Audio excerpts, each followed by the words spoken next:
Let's bring in Rich Lesser. He is the CEO of Boston Consulting Group. And Rich, Jessica, they're laying out a number of priorities that has been laid out here in that $1.9 trillion stimulus package.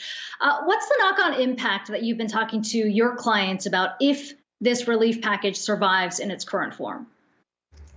Well, I think there's still a long way to go to know exactly what the relief package will be. I'll just start with the thing that is the most important now.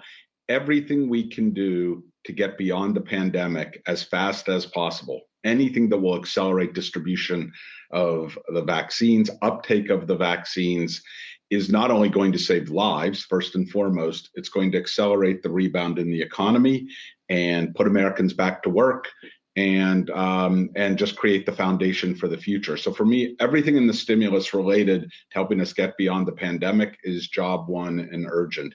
There's certainly a lot of Americans suffering, a lot of American businesses that are struggling, and we need to also go out of our way to help them. I think most businesses believe additional stimulus is appropriate. The levels you'll get a wide range of views on. To be honest, our view is that the economy, we're optimistic about the economy in general as we get to the latter half of the year, and certainly stimulus should help accelerate that. Yeah, and Rich, you've been pretty outspoken about the role of businesses in these discussions, particularly when it comes to climate change, but also on the stimulus front here. When you look at, those relationships, we obviously saw President Biden talking with business leaders, including Jamie Dimon, about that earlier this week. So, I mean, what maybe would be what's the worth of the political capital in really pushing on this versus some of the other issues? And maybe it's not a zero-sum game. Well, yeah, it's for sure not a zero-sum game. We have a wide range of issues we need to tackle in this country, and it's not you either do one or you do the other. I think stimulus is the issue right now because we're living in the midst of a pandemic. It's hurting a lot of people in health and in livelihoods.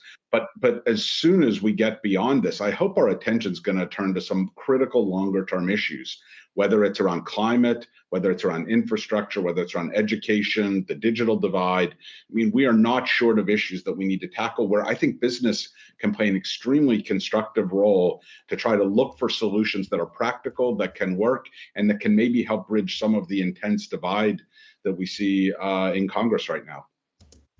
On the climate issue, I know you've been a key advisor to the CEO of Climate Leaders, or the Alliance of CEO Climate Leaders, and you recently pushed out a letter calling for more aggressive moves to reach net zero emissions.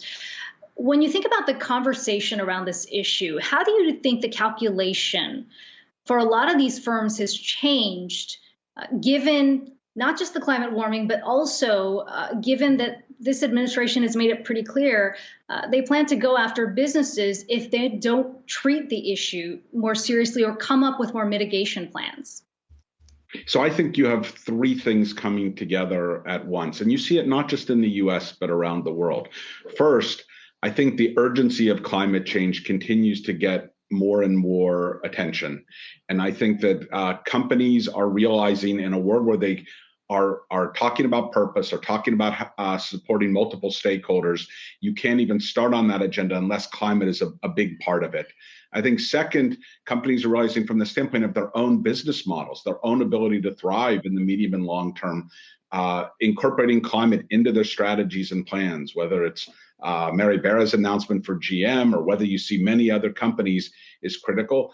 And third, I think the political equation has changed, and it's changing around the world. It's changing in the EU, it's changing in China, and now we see it changing in the US. And if you put those three elements together, multi-stakeholder orientation, your business strategy and need to thrive in the long term, and the political calculation, I think many companies realize now is the moment you need to step up more, and we're hearing that and seeing that. Yeah, especially in a time where we've been so divided. Interesting to see all these other interests coming together around that issue. But the CEO of Boston Consulting Group, Rich Lesser, always love having you on. Appreciate you stopping by.